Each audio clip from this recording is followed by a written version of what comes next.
ನೋಡಿದ್ರೆ ಅಂದ್ರೆ ಮದ್ದು ಹೊಡೆದ್ರೆ ಇಲ್ಲಿ 4 ಟೈಮ್ ಹೊಡೆದಿರೋದು, ಹೌದೇನಣ್ಣ?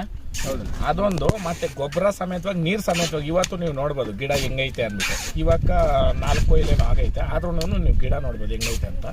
ಆಮೇಲೆ ಇಲ್ಲಿ ನಮ್ಮ ಅಣ್ಣವ್ರು ಇವ್ರು ಅಷ್ಟೇ ಯಾವ ವರ್ಷ 9 ಕಾಲ ಟೊಮೊಟೊ ಬೆಳೆನಲ್ಲಿ ಇವ್ರದ್ದು ಬಂದ್ಬಿಟ್ಟು ಕೋಲಾರ ಜಿಲ್ಲೆ ಮುಳಬಾಗಿಲು ತಾಲೂಕು, ಇವ್ರದ್ದು ಬಂದ್ಬಿಟ್ಟು ಶ್ರೀನಿವಾಸಪುರಕ್ಕೆ ಹತ್ತಿರವಾಗಿರ್ತಕ್ಕಂಥ ಗಡ್ಡೂರು ಪಕ್ಕದಲ್ಲಿ ಇರ್ತಕ್ಕಂಥ ಗ್ರಾಮ ಬಲ್ಶೆಟ್ಟಹಳ್ಳಿ ಅನ್ನೋ ಗ್ರಾಮದಲ್ಲಿ ಇವ್ರು ಯಾವಾಗ್ಲೂ ಇವತ್ತು ಇಲ್ಲಿ ಬಂದಿರ್ತಕ್ಕಂಥ ಆಳುಗಳೆಲ್ಲ ಇವ್ರ ಜಮೀನಲ್ಲೂ ಹೋಗಿ ಕಿತ್ತಿರ್ತಾರೆ ಟೊಮೊಟೊ.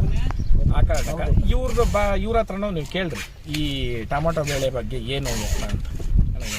ಸರ್ ಹೇಳಿ, ಈಗ ಇವತ್ತು ಒಳ್ಳೆ ರೇಟ್ ಇದೆ ಟೊಮೊಟೊಗೆ, ಬಟ್ ಒಂದ್ಸಲಿ ನೋಡ್ಬೋದು ನೀವು ಕೆಜಿಗೆ 10 ರೂಪಾಯಿ ಕೂಡ ಕೆಲವರಿಲ್ಲ. ಯಾಕೆ ಆ ಥರ ಡಿಫ್ರೆನ್ಸ್ ಆಗುತ್ತೆ ಸರ್? ಯಾಕೆ ಡಿಫ್ರೆನ್ಸ್ ಆಗುತ್ತೆ ಅಂದರೆ ಇವಾಗಲೂ ಈ ಟೆಂಪ್ರೇಚರ್ ಐತಲ್ಲ ಸರ್, 37 ಇರ್ತದಲ್ಲ, ಅದಕ್ಕಾಗಿ ಜಾಸ್ತಿ ಬಿಸಿಲಾಗಿ ಗಿಡ ಬರಲ್ಲ.